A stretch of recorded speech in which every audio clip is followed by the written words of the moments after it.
తేనె తెమ్మంటే చెట్టెక్కి తెస్తానే తెస్తానే మిన్నాగు మణినైనా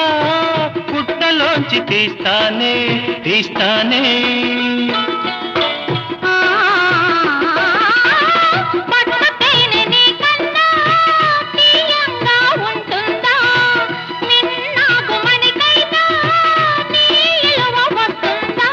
అంతేనా అంతేనా